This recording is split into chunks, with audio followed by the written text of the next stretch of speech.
Josh Cullen, thanks for joining me on GV Talks. No worries, thanks for having me.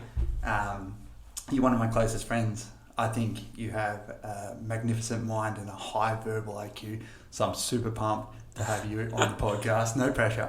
But what I was thinking for this podcast is we would kind of set it up as a benchmark, talk a little bit about your career and a little bit about the path that's led you to be who you are today. And then maybe in the future, if you come on, we can talk about what's going on in the news, what's going on in the Shepparton community, because you're always up to date with that sort of thing. And I feel like you have a very good outlook on those sort of topics that I think people would like to hear. Thanks. Appreciate the compliments. I don't know if the role, I'm not kind of as high as what they are in your estimations, but appreciate that. I guess I do like kind of talking about things that are relevant in our time and things like that. But I don't know. That's fine, man. Don't be too humble. What have you been up to during the COVID period? I have actually been keeping pretty active, like not gymming or anything like that, but I've been running a fair bit, which has been good. Just sort of a bit of anxiety of, wow, we're so locked down. Are we going to be able to keep going outside the house and stuff? So I was just like, I'm going to get out and run as much as I can. Thankfully, that's not being stopped. But so I think January I decided to be a bit more active and kind of push myself a bit. And just managed to stick at that, which is probably one of the few things I've been able to stick at, which has been awesome. That's definitely been one of the positives out of this whole COVID situation. The amount of people getting outdoors and being active, it's definitely increased. 100%, yeah. Like, have you noticed it when you're running? Yeah. Where do you run? Shep Lake, usually, sometimes Kyle Lakes, sometimes at the track, like North End. Yeah. And sometimes just around the block where I live, yeah, it's pretty good. You still playing basketball? Courts open? Kind of on the DL a little bit, but probably not too much, just with a couple of boys every now and then. Yeah, okay, great. Well, like I said, I want to kind of use this episode to delve into your past. Okay. So, I guess we'll start with what's led you to this point in terms of like career and stuff like that. Well, in terms of career, like it's funny because I don't really think of myself as really even having a career yet, but I feel like a lot of people kind of have that mindset of I'm not where I want to be, so you don't really make a big deal out of what you're doing, kind of thing. Yeah. I was raised on a farm. I did farming like when I was going through high school and stuff like that. Worked on Dad's farm a lot. Then I ended up getting a job on a farm down the road when I was like 17, and then worked on and off different farms like in my adult life. But do you think that you have a good work ethic?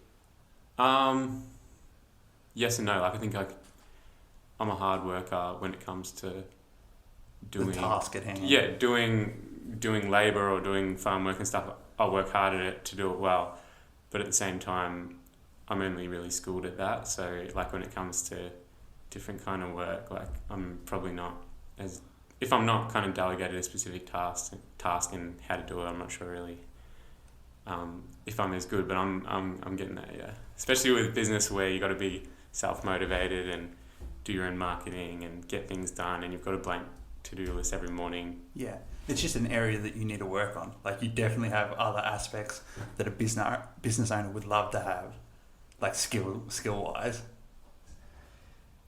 When I was younger, my dad was a professional fisherman, so I'd go out on the boat every weekend and I would do all these tasks, right? I'd do all these tasks. I knew how to tie every knot, how to, what fish wanted what, how to gut a fish, how to scale a fish, how to do everything on the boat. But I didn't take any of it in. Like if I went out on a boat today, even though I did it for 18 years, I wouldn't be able to do any of it. Like, do you feel like that with farming? Like, do you think if you got chucked on a farm right now, I'd know exactly what to do. You'd know exactly what to do. It's just ingrained, man. I've done it for years, yeah. I'd know exactly to the level of what I did them. So like I didn't know all the nuances and about how to treat cows and how to get the optimum nutrition and everything like that. But I knew what I did was just the crap jobs basically. I was pretty good at it. Yeah. Yeah. Okay. I feel like I was. Is your dad still on the farm? Nah, he sold probably when I was 19, I reckon, so kind of like 6-7 years ago. Yeah, and he sells caravans now. He hires caravans. Yeah, he's got a caravan hire business. Yeah, which has been hit pretty hard by COVID, but yeah, it's local. So Yeah. Yeah. Do you think your dad's got enough support off the government? I don't think he's getting any, to be honest, but I think he's going alright. But yeah, I think things are starting to pick up a little bit, especially with the new announcements on the restrictions and things. So yeah. Yeah, I imagine there would be a boom after all this. Yeah, definitely. As soon as the borders open, it's going to go crazy, I reckon. Yeah. Fingers crossed, anyway. It'll come back round for him. I'm sure he's somebody that you've always looked up to. Yeah, definitely. I've always looked up to him. Yeah. After you finished on the farm. I got a job at Jesse's. Like, I think it was part-time at first, and that was probably a stupid time of my life. Like, I was a bit of an idiot from when I was like, 17, 18 when I got that job or whatever, till who knows, I still am, but yeah, I was just, that was alright. That was like pretty good for like, people skill development, talking to people and things like that, and it definitely learned some stuff, and I like my boss, got along well with him, Neil. Say hello when I see him every now and again. But yeah, like that was good. I probably worked there for like, 2 or 3 years. And then I think I worked on farms after that for a bit and things like that, and was doing like my business on the side. But yeah. Do you still go into Jesse's? It's changed names now, hasn't it? Yeah, I can't remember what it's called, but I've been in there like once or twice since I left, so not often. I had my journey job at Hungry Jack's, like same. Oh, did same you? Yeah. And whenever I splurge out and go junk food, I go get Hungry Jack's because of the nostalgia. Like, it's not even that I like that takeaway more than, let's say, McDonald's. But like when I eat the food, it reminds me of the years that I worked at Hungry Jack's. And do you look back on them with fondness? Like those years at Jesse's? Yeah, definitely. Like you had no responsibility? Yeah, definitely. Like, literally, I just was renting a house with a mate, and we'd just do nothing. And like, I had a little studio set up in my room, was making music, and yeah, it was just pretty much like, I feel like I'm definitely a slow developer in the, like, catching on to, okay, I need to be responsible now. I think I've just kind of like pushed that into the too hard basket, like over and over and over. But I don't feel like I've lost too much time. I think I've just learned things a kind of different way to a lot of people do. When you were at that age, did you make any big mistakes? Like, I know a lot of people get caught up in like car loans and stuff that they probably don't necessarily need, or anything of that sort of.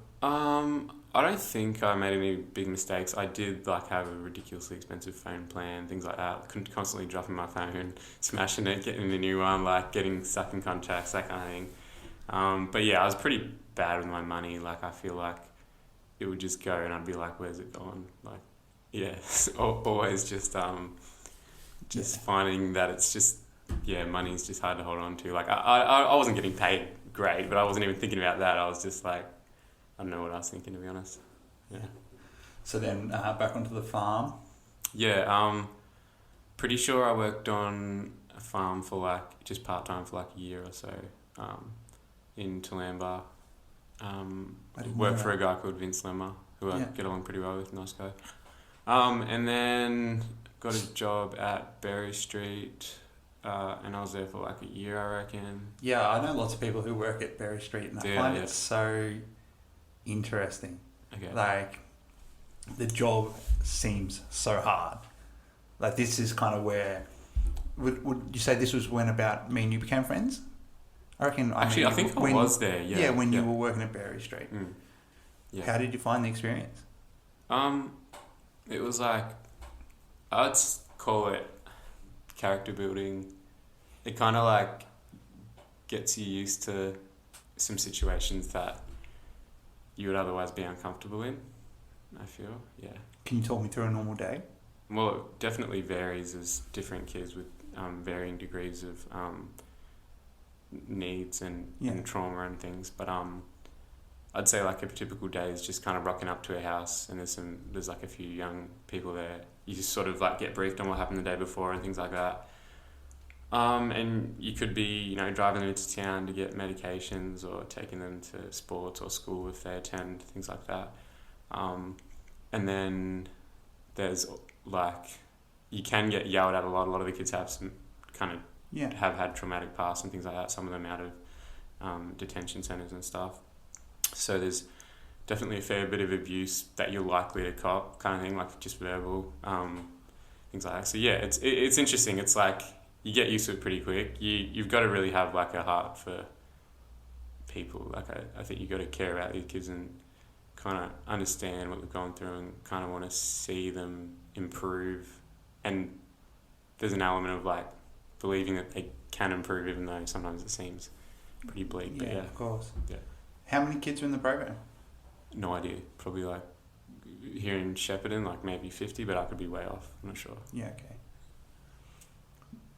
How many of the kids did you see improve?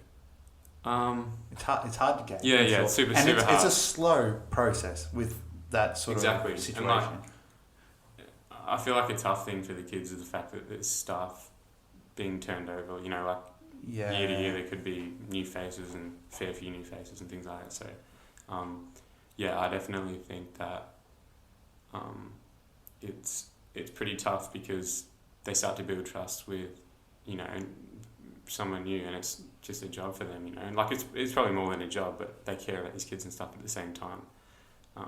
You know, you've also got to put your own health and things as a priority, and for some people it's just not a job they can do for a long time because it's pretty exhausting. It can be, yeah.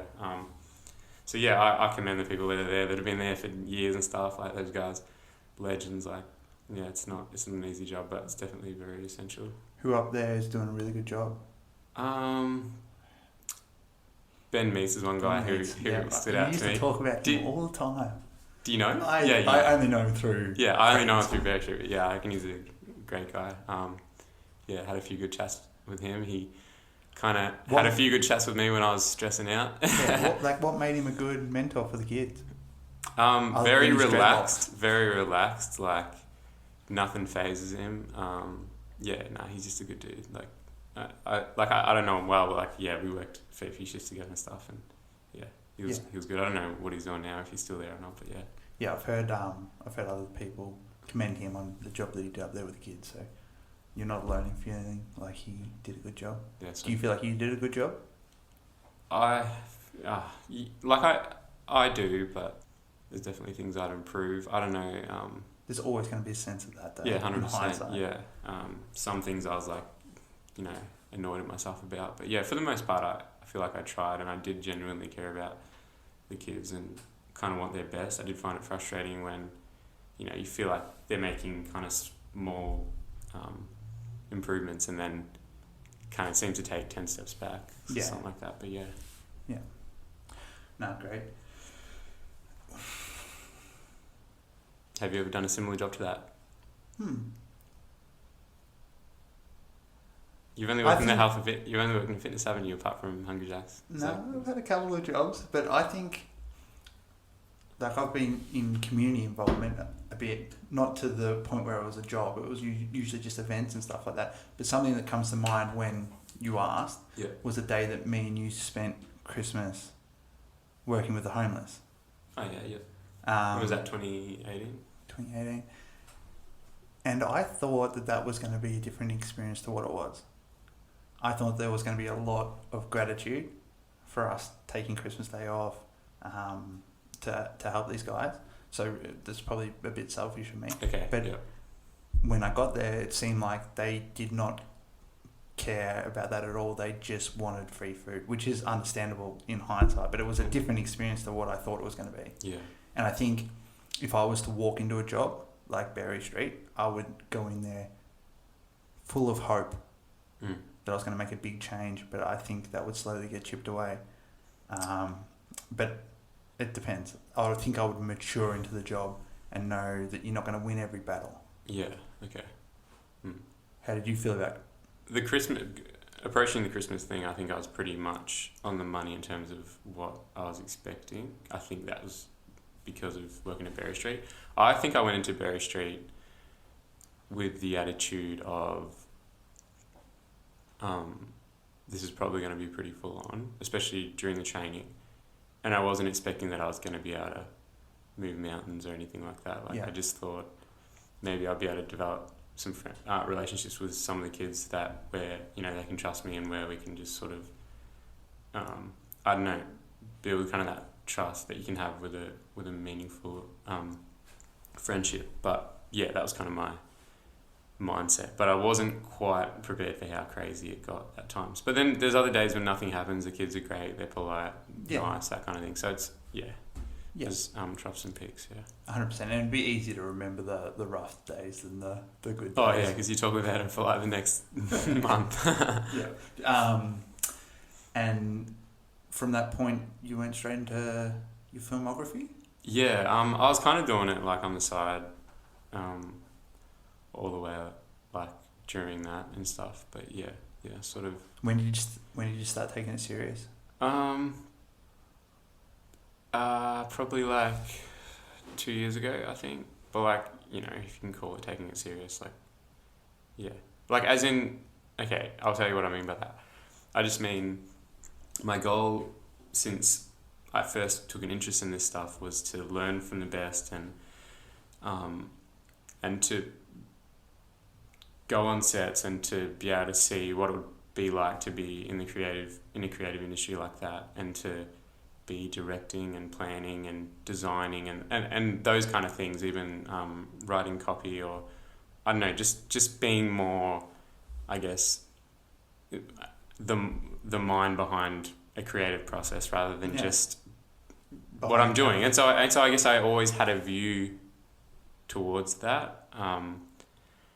And I feel like I've just sort of put things on the back burner and stuff and just said, okay, this job, paying this amount, blah, blah, blah, kind of thing. And just kind of, and then just getting bogged down with just doing heaps and heaps of work. Yeah. Which is fine. But like, I don't think it was kind of like where I wanted to eventuate. So like a lot of the time my heart was kind of like half in it kind of thing. And I was always looking at like what I want to do next, but I wasn't really establishing those kind of inroads and stuff. So like, I think probably at the start of 2020, before all this, everything got crazy with COVID, like I decided that I was going to do some work experience and get in touch with different agencies and stuff like that, which I have done, but then of course a lot of that's been on hold because of COVID. So yeah, I think I'm not even sure if this is something that I want to do forever. I do want to be in the creative something, whether it's working in a studio or whether it's because I love that stuff so much.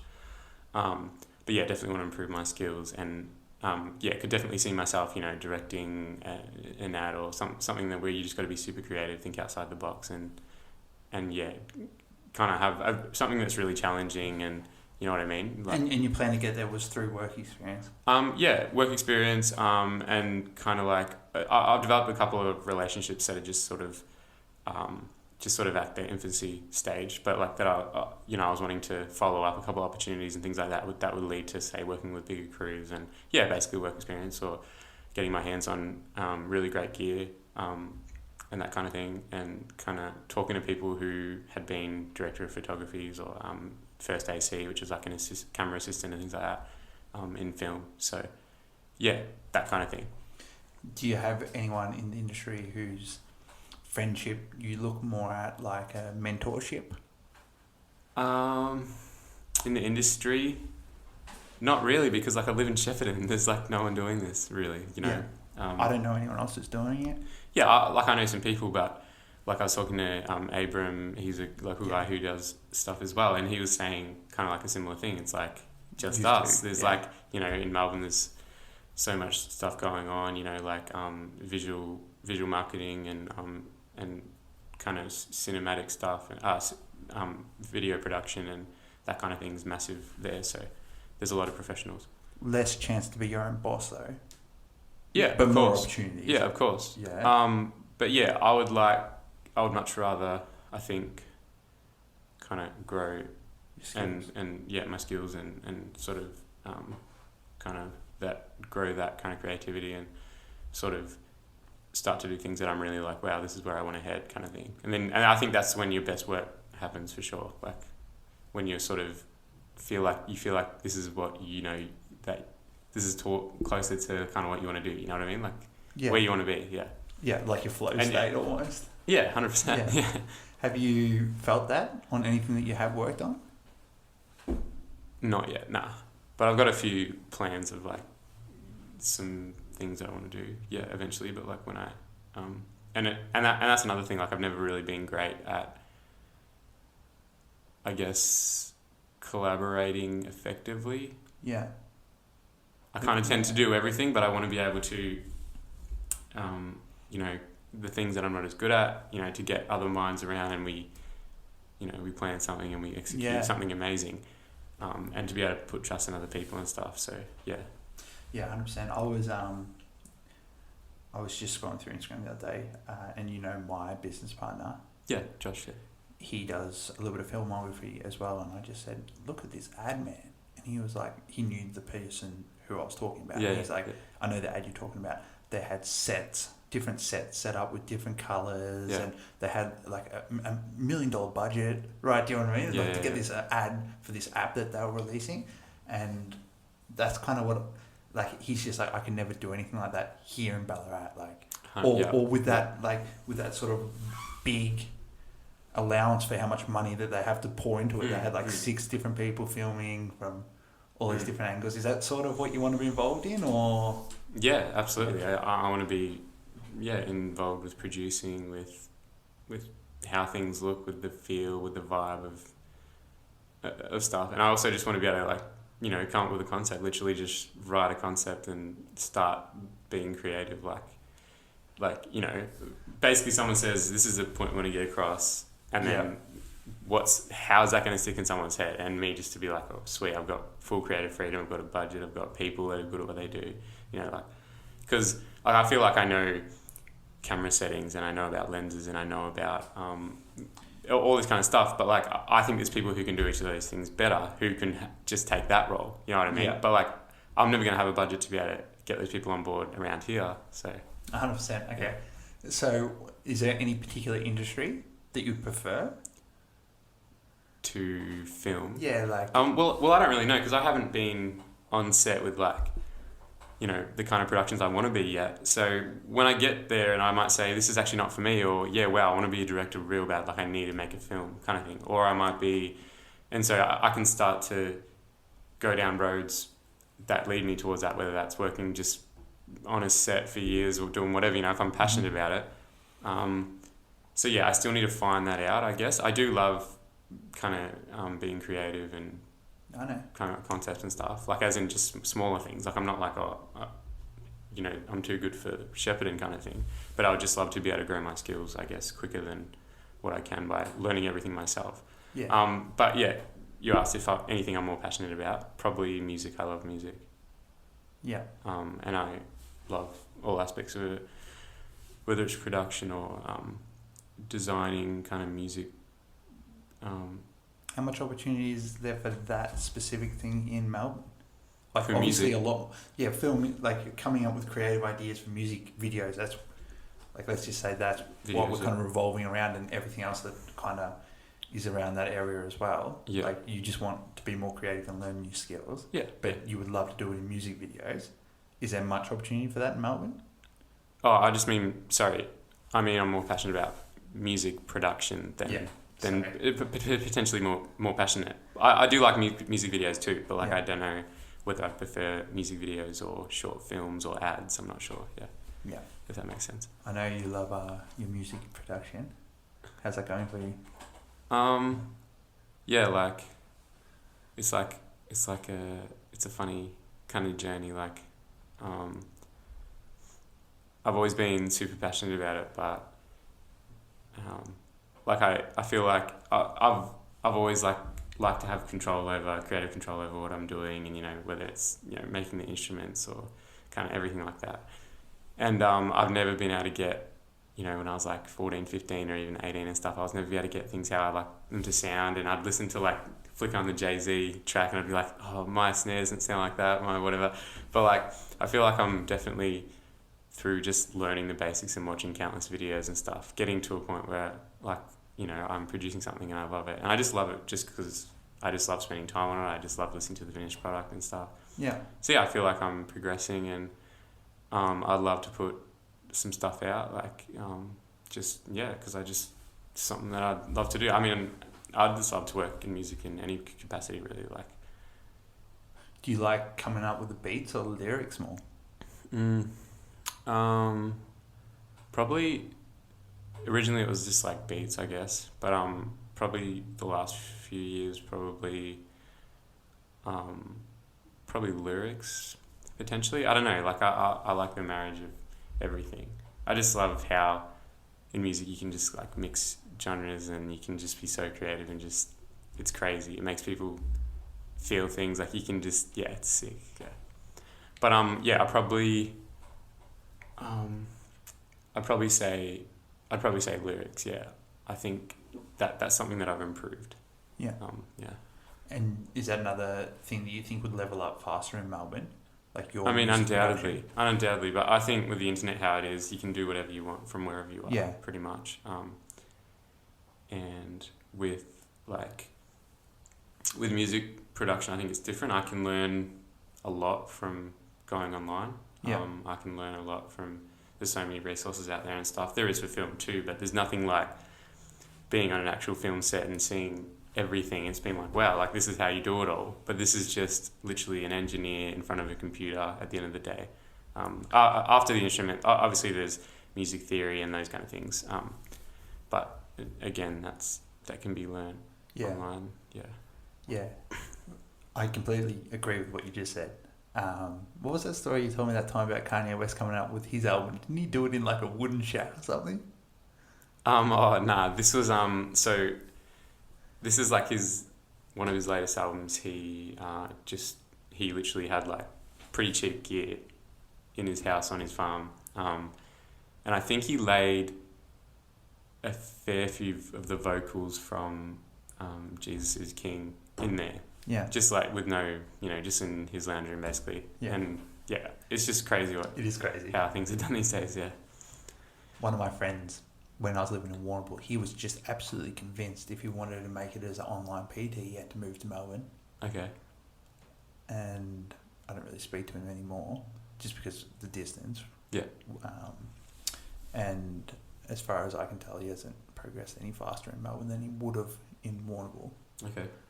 But I guess you would be able to collab easier in Melbourne as well. Yeah. I definitely think for sort of developing and nurturing relationships and things, it would definitely be easier.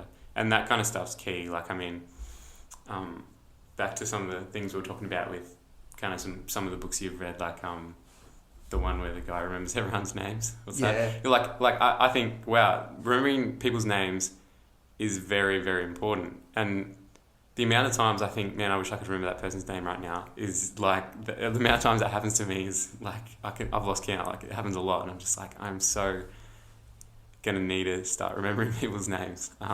That for me, that's a learned skill. Okay. I was not good at that. I read that book. As in, you've learnt it. I've forced myself. You are good at names, actually. Yeah. If I lined up all of my members at the gym, I reckon I would name at least 90% of them. Okay, yeah, that's impressive. And the 10% that I wouldn't be able to name would be the 10% that Jai signed up. I read that book. What was it called? How to Win Friends and Influence People. Dale Carnegie. Absolutely unreal. What is he, mining magnate? Steel magnate? Something like that. What was it say? Steel magnate, is he? Or a mining... I'm not sure. Yeah, I think he's steel, in the steel industry. Okay. Maybe not. Yeah, I'm not sure. It's an old book. Yeah, so old. And I just forced myself to learn everyone's name after I read that book, and I did notice a difference. I think it makes a huge difference. Everyone's favourite word is their own name. Yeah. And the proof of that is when you're at a party and you're not even paying attention to anything that's going on around you, if someone says Josh, you kind of perk up. Do you know what I mean? Like, you're always tuned in when somebody uses your name. Yeah, absolutely. Just on that, like, to do with the name thing. Oh man, I lost my train of thought. Damn it! What was that I was going to say? Oh, there was how I would say you're creative. Can you explain that process simply to me? Like, how does it work in your mind? When you see other things, do you think like, I could do it this way and make it stand out more? Or Yeah, like, that's how does how it I think. come to you? Like, as in, I'll watch a movie and I'll be thinking how they framed that, how they did that, did they desaturate the shadows for that, like, imagining what lights they had off camera, like... Or, Why do you think that is? Why do you think like that? Like, most people just see it as a movie and then they enjoy the movie. I don't know and you're why. sitting I there can't help it. working on this different level, breaking down every part of the creative process. Yeah. Has it Like, always it's not been a like constant thing. Like, I can enjoy a good film, but yeah, it's definitely something that happens without me even noticing it. Especially with music, though. Like, I'll be listening and thinking, like, you know, what kind of distortion did they use on that kick drum? Like, kind of thing. Like, you know what I mean? Just, it's weird. Yeah. And I have, like, very few friends who would be able to relate to that at all. So it's like, yeah, it's just funny. Just kind of... Yeah. Do you feel like that's a shame? Do you have friends that you can't... No, like, they're great. Like, I just think that I just have kind of not unique interests, but interests that are sort of not common in people from the country. Like, I mean, I was like a farm boy. Every single friend I have who was brought up on a farm just like me is, well, most of them are farmers now. Most of them are into shooting guns and motorbikes and stuff. Like, and I mean, I'm partial to a lot of that stuff, but I'm not... That's kind of not what I was ever that interested in. I was always I was more interested in other stuff. Like, yeah, it's just how it kind of happened. Yeah. You can't pinpoint a moment where you're like, no, the farm's not for me. No, and it's not even that I thought that. Like, I could definitely see myself living on the land in the future. Yeah. But I think I need to do this stuff for now. Like, you know, just for me, just because I love it. Like, I think they're important tools. Like, I think film is a great way of, you know... Do you feel like this is your meaning? No. This is a big part of who you are, and you have... Not even that. I think... I just think it's things that I'm passionate about, but I don't think it's kind of defines me, if that makes sense. Like, it's not... like, as in, you know, if you had a job as an accountant, I don't think you'd say, oh, yeah, it's who I am, like, I'm an accountant kind of thing. Even though that's an awesome job and, like, you know, I'd be happy to be one, you know what I mean? Like, yeah. I don't know. Yeah, but it is a part of who you are. Yeah, definitely. Yeah. Okay, yeah, definitely a part of who I am. And definitely sort of something that I don't know if it will just shut off and I'll be like, okay, I've had enough of that. I've had enough of creating music or whatever. Like, but I think when I start to release things, you know, for the world to listen to, like, and if it reaches 50 people or 100 people or whatever, I think just the fact that I put it out there and people can appreciate it with me, and if they don't like it, they don't like it. Why haven't you released anything? I'm a perfectionist, yeah, I reckon, a bit. And so, like, nothing that I do is quite, like, you know, there's so many elements to a musical production, like, and, you know, you've got to get everything sounding full and how it should, and how you want it to sound in your mind is a tough job. I feel like there is that compromise because no one, the best of the best would still say, this could sound better to me, or this could sound better through these speakers, or whatever. So I think that I'm not the best at that compromise. So that's something I need to work on. Yeah. What's the answer?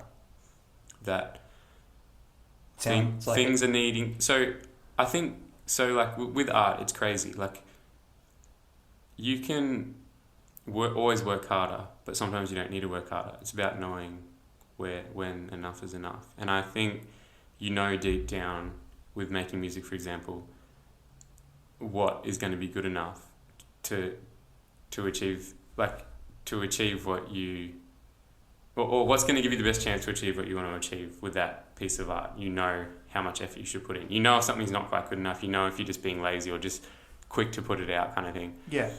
And so I think I need to work really hard. So I think there's a lot of hours that go into the production. Yeah, that I do. 100%.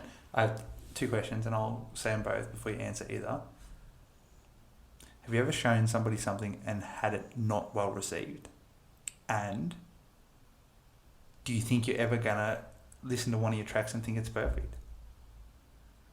So yes to the first one. I have shown, like when I was like 19, 18, Yeah. I was just doing ideas and showing people at work, showing whoever and stuff, like, and sometimes people are like, oh, I don't know if I really like that. Yeah. But like that's what it is with art sometimes. You make something, you think it's crap, you put it on the shelf, you listen to it a year later, wow, that's actually really good. You had no idea because you were just, there's that emotional thing that messes with your head at first. And then at the same time, I've had things I thought, this is great, this is amazing.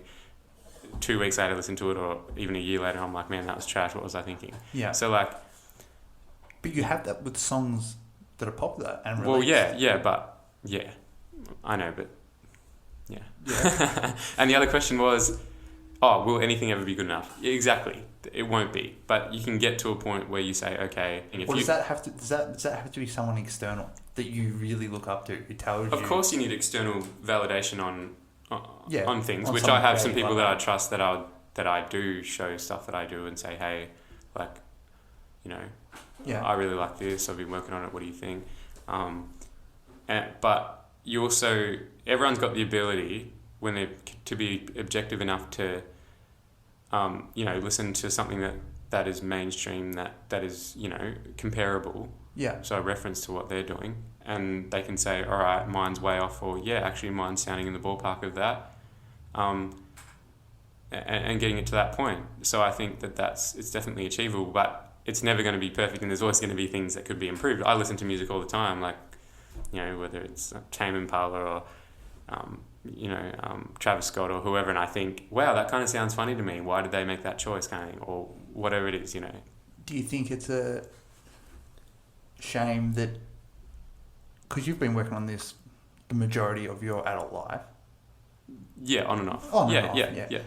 But there's no journey for anyone else to follow along with because you haven't released it. Yeah. Like my example of that is like all my past gym openings have been put on YouTube and they're embarrassing as hell, right? But I still love them, and like you and I are so different in that regard. Like I'm happy that I like to do things for me a lot of the time, and you do as well. But you are happy to have people share, and I think I wish I was more like that. I feel like in a lot of ways, I mean, it 100% comes down to insecurities and confidence and everything else as well. Like, sometimes I just have to get over myself. But I think I'm always just so rushed to just get on to the next thing, because as soon as you start a piece of work, you get sick of it. Like, I mean, it's the same as listening to the same song 10 times in one week. You get sick of it, right? Anything you get sick of. You get sick of the best song in the world. You get sick of anything. So I think in the past I've just been so ADHD that I'll just listen to it. Oh yeah, that's got potential. But then I get sick of it, listening to it so much, I'm just like, nah, see you later, I'll start something else. That's kind of what I've always done. So yeah, instead of just knuckling down and getting like a full song done. Why do you think the object of our desire gets so boring so fast in every aspect of your life? Like my fitness. Women, is it women for you? I think it's in a lot of aspects of a lot of people. I think it's part absolutely. You got to remind yourself. Well, we're living in a world that's like everything's disposable in a way. Like, there's the next phone, there's the next whatever. Yeah. So I feel like we can get like super carried away with. This is just my opinion. Like, I feel like we can get carried away with trying to fill the insecurity void with the next, and especially in a world where people are looking for the next 100 likes on Instagram, is people are looking for the next post to make them feel like, they're getting that hit of whatever it is that makes them feel like people still like me. People have so much anxiety and stuff, so I think that definitely plays a part. You don't use your social media too much? No, I don't. How do you feel about that? Like, I don't know, I'm not really good on social media. Like, I don't really know, like, I'll do something cool and I'll forget to take a photo or something. You know what I mean? Like, which I think's fine because you're enjoying the moment, but at the same time, it'd be good to, I feel like there's definitely an element of I'm self-conscious, like as in will I know what to write, or some stupid stuff like it sounds stupid, but or will it be cool, or I don't know. But part of it is just I just can't be bothered. Like I just can't be bothered with it sometimes. Yeah. I feel like it's wise not to get sucked into it. Like I like that you're not constantly on your phone when we hang out, or you're constantly trying still on it too much. Constantly trying to get people's attention with your social media and stuff like that. I think you've got a healthy relationship with social media. Do you think? I think I still am scrolling on Instagram too much. Yeah. But do you know what your screen time is on Instagram? Don't even want to know. A few weeks ago, I turned off all my notifications. Helped a ton. Oh, actually, I have that too. Yep. So no notifications on Instagram, nothing. Nothing. Yep, exactly the same. If you want me, you can call me or text me. Yeah, cool. Right? Cool. But I don't want to see if so-and-so posted a story for the somebody first time. posted a story for the first time or whatever. And then I watched The Social Dilemma on Netflix yesterday. Okay. It's a really cool documentary and it's well put together, so if you have time. Cool. And at the end they said, you should move your Instagram from your homepage to a folder. And I've done that, and for the last 2 or 3 days I've barely been on it, and it's just those small 2 changes, and it's only been a couple of weeks, but I feel so much better. Yeah. It drags you in, and for some people it brings out the worst version of them. Do you know what I mean? So many times I'll be with my friends, I might even do it myself, where I'll be complaining about this or that or this. It's just so stupid, right? It's not that I have anything to complain about with what's on social media. It's just the social media kind of feels like it's got control of me, and it's bringing out the worst version of me. Interesting. Yeah. Okay. Yeah, I think like anybody, I am vulnerable to the pull towards the thing that social media does to people. What does it do? I think they crave that validation from a wide group of people. They want to portray an image, and yeah, I guess I think I just choose to just say I'm not doing that kind of thing. I'd rather spend my time doing stuff that kind of I feel like is I'm learning and things, or just I spend a fair bit of time with my family and stuff, which is cool. But yeah, I can definitely see the attraction to it. And I mean, if you have a fire Instagram, you get plenty of attention, and people get around it. So there's definitely that. But I mean, I don't think I'm not a super ripped model or anything anyway. So or a TikTok star. Although I've had a few TikTok ideas. I think you're beautiful, mate. Thank you. If you could rapid fire answer these questions for me, do you think you're going to stay in Shepparton? No. Do you think you'll live in Shepparton? Do you think that you'll end up in Shepparton? No. Okay, great. Where do you reckon you'll end up? Sunshine Coast. I like it. If somebody wanted to start filmography locally, where would they start? By getting a cheap camera, and going to anywhere, get a cafe and saying I'll do a promo video for you, or going to a real estate agent saying, hey, let me shoot a promo video of a house or something. My thoughts on that is that it's tricky, because I feel like to have content that will lead to filmography becoming a full-time job, you kind of have to have the best equipment straight away. No way. Definitely not? And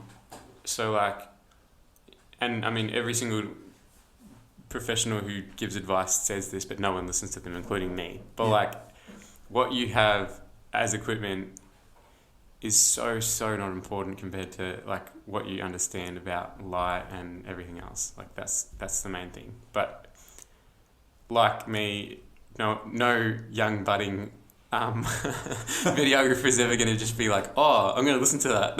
They're just going to go out and buy the best camera they can. Yeah, okay. Yeah. What do you reckon of my lighting situation? Have I done okay? I think it's great. Okay, thank you. Last 2 questions. Who locally inspires you? Okay. And who would you like to see on the show next? Crap. And I wasn't you don't know this yet, expecting but these questions. somebody has actually already voted you in an episode that hasn't been released yet. Wow. So that's There you go. I was going to put you on anyway, obviously, but Okay. Okay, someone who inspires me. I'd say like people inspire me on different levels, if that makes sense. Like as in Tegan Custom Cakes, it works pretty hard, I can tell, and like that inspires me. I'm like, damn, I've got to work harder because like she's killing it with her business and stuff. And then like you definitely inspire me as well, like on the work front, I reckon, and like you're a decent bloke. I know you got my back. Like I know that like you do anything for me.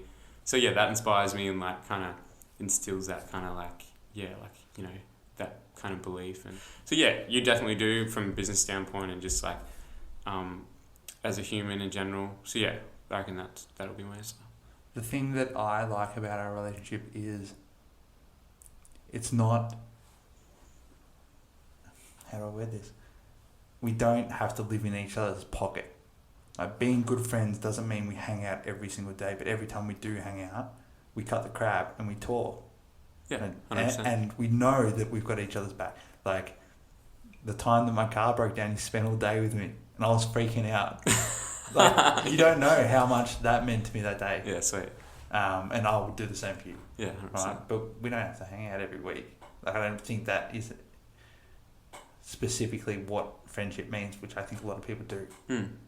We have to be talking all the time. We have to be seeing each other all the time. I don't think that that's required to be true friends.